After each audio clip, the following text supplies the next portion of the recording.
퇴원, 두렵지 않게 함께 준비해요.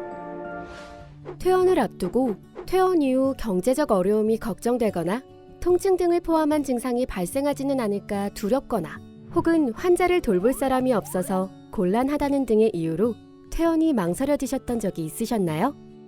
퇴원 후에 발생할 수 있는 문제들을 잘 해결하기 위해서는 의학적인 평가뿐 아니라 정서적, 사회 경제적 문제를 평가하고 퇴원 후 계획을 수립하는 퇴원 환자를 위한 돌봄 계획 수립이 필요할 수 있습니다. 즉, 퇴원 전의 신체적 증상과 퇴원 이후 치료, 영양관리 등이 필요한지 평가하고 두려움, 우울감 등의 정서적 어려움에 대한 평가 및 지지가 필요한지 파악하며 사회 경제적 어려움이 있는 경우 적절한 자원 연계를 지원하고 연계 가능한 의료 서비스인 가정간호와 전원 등에 대한 정보를 제공하며 이를 연계하는 돌봄 계획 수립이 필요할 수 있습니다.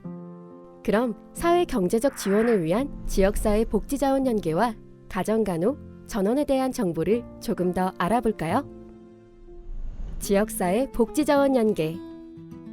사회 경제적 지원이 필요한 경우 환자가 살고 있는 지역의 자원, 즉 시군구청, 주민센터, 보건소, 각종 공단이나 센터 등 적절한 기관에 연계되어 내게 맞는 지원을 받으실 수 있습니다. 치료비에 대한 부담이 있을 경우 경제적 지원을, 경제활동을 할 수 없고 생활비 부담이 있는 경우에도 경제적 지원을 받으실 수 있습니다. 퇴원 후 건강회복과 유지에 필요한 서비스가 필요한 경우 보건의료 지원을 받으실 수 있습니다. 퇴원 후 혼자서 일상생활을 수행하기 어려운 경우 이와 같은 돌봄 지원을 받으실 수 있습니다. 환자와 가족이 우울, 불안, 두려움 등 심리적 어려움을 겪는 경우에는 심리사회적 지원을 고려해보세요. 가정간호 서비스. 이번에는 가정간호 서비스에 대해 알아보도록 하겠습니다.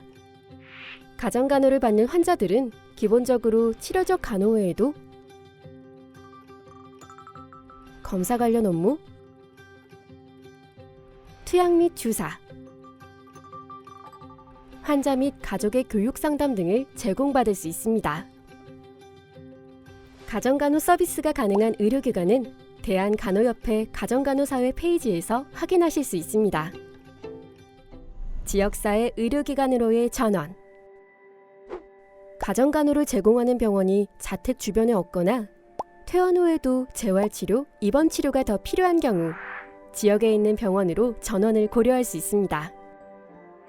진료협력센터는 필요한 진료를 제공할 수 있는 지역 병의원으로의 전원이 가능하도록 협력체계를 구축하고 진료 의뢰 등의 업무를 담당하고 있습니다. 그렇다면 지역 병의원으로 전원하는 것이 어떤 장점이 있을까요? 우선 상급 종합병원은 대부분 중증 급성기 환자 중심의 진료를 담당하기 때문에 지역 병의원에서 환자에게 더 필요하고 적합한 진료를 제공받을 수 있습니다. 또한 병원까지의 이동 시간과 진료 대기 시간이 절약되는 것도 큰 장점 중 하나입니다. 이 영상이 퇴원 준비를 하시는 여러분께 도움이 되었기를 바랍니다.